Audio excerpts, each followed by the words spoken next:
Bonjour à tous, bienvenue à notre méditation quotidienne.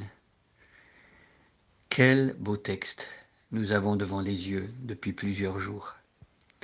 Alors peut-être que pour certaines personnes, la méditation d'Éphésiens 3, c'est une révélation parce que vous n'aviez jamais lu ce chapitre des Écritures et c'est magnifique de pouvoir le découvrir ensemble. Pour d'autres, peut-être que vous l'avez lu et relu et pourtant, ce qui est magnifique avec la Bible, c'est qu'on peut la lire une fois, 2 fois, 10 fois, 15 fois. On peut la lire étant jeune, plus avancé en âge, et il y a même des vieillards qui lisent encore la Bible, et on peut en tirer des trésors magnifiques. Dieu peut nous rappeler des vérités qu'on connaît intellectuellement peut-être, mais qui ne sont pas encore descendues profondément dans notre cœur. Et donc, ma prière, c'est que par la méditation de ce chapitre 3, Dieu puisse nous rencontrer et nous toucher là où nous sommes et nous faire comprendre les vérités éternelles de sa parole pour que nous en soyons changés. Je lis à partir du verset 1 et aujourd'hui nous allons méditer le verset 18. Donc Éphésiens chapitre 3, verset 1 à 18. Vous pouvez, si vous avez une Bible, aller chercher cette Bible et suivre avec moi. C'est pourquoi moi, Paul, le prisonnier de Jésus-Christ, pour vous les non-juifs, vous avez très certainement appris quelle responsabilité Dieu, dans sa grâce, m'a confiée à votre égard. Par révélation, il m'a fait connaître le secret de son plan que je viens de résumer en quelques mots. En me lisant, vous pouvez vous rendre compte de la compréhension que j'ai de ce secret qui concerne Christ.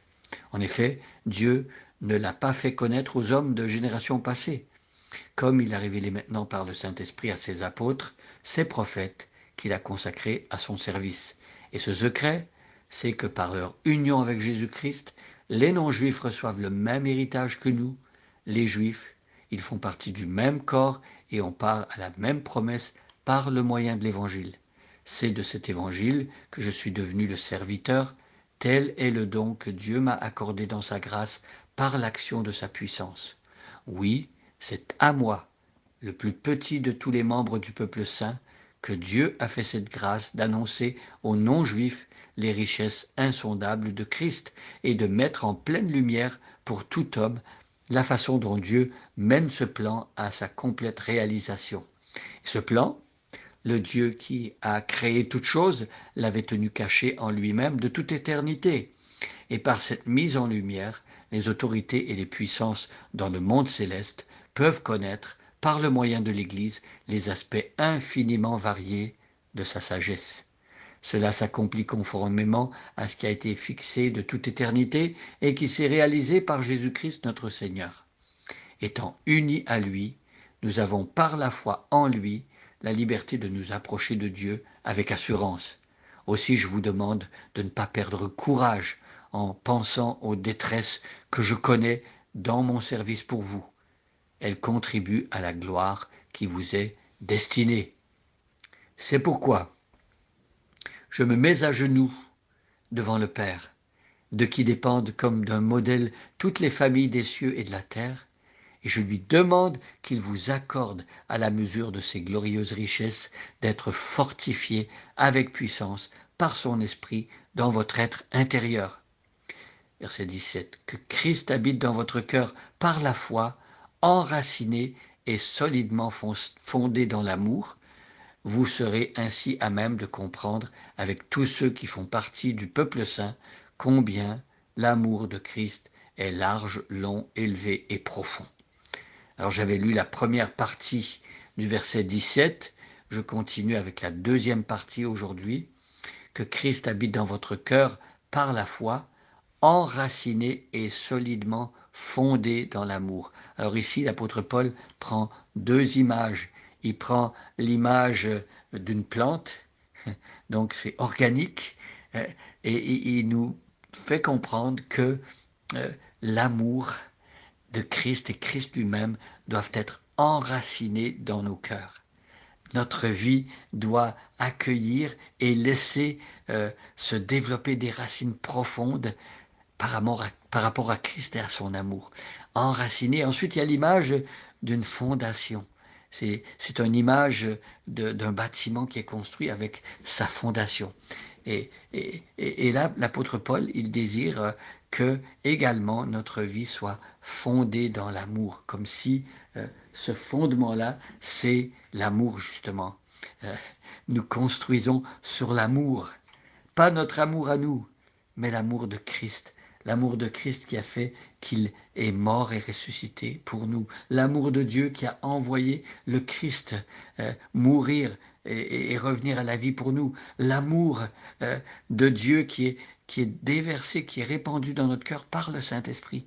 Parce que ce soit le Père, le Fils et le Saint-Esprit, les trois personnes de la Trinité nous parlent toutes les trois de l'amour et nous font connaître l'amour que Christ habite dans votre cœur par la foi, enraciné et solidement fondé dans l'amour.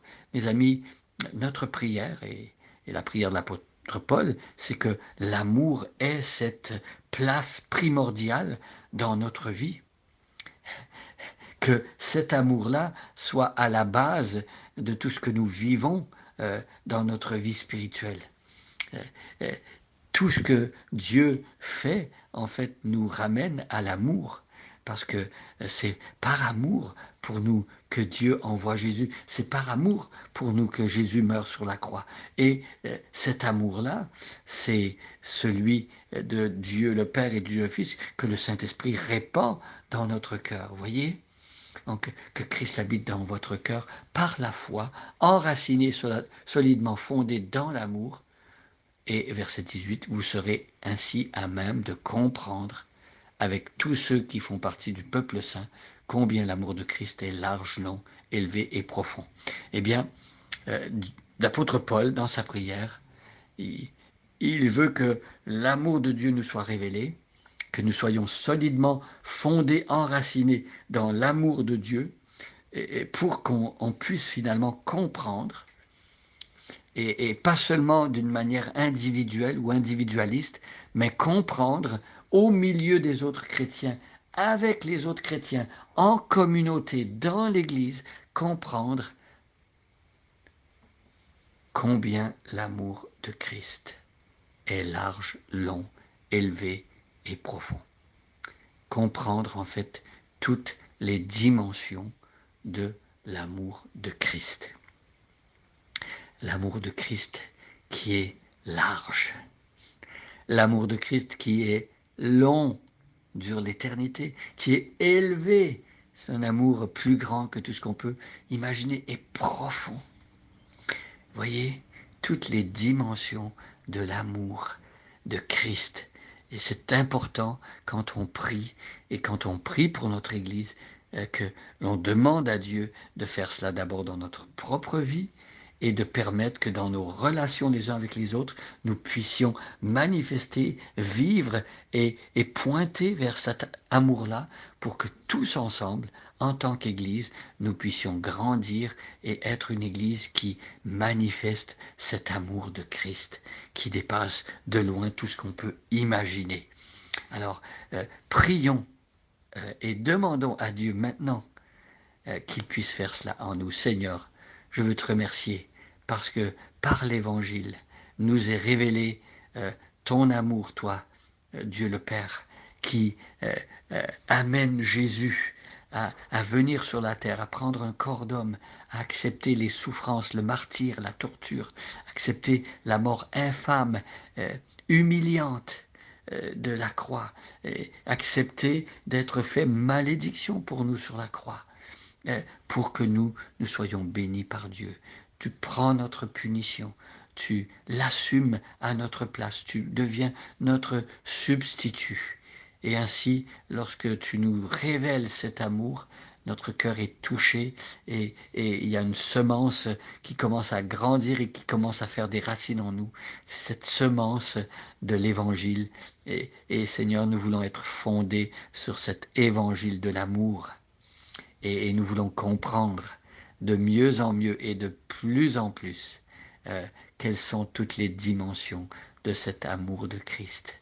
Combien long, large, élevé et profond est ton amour.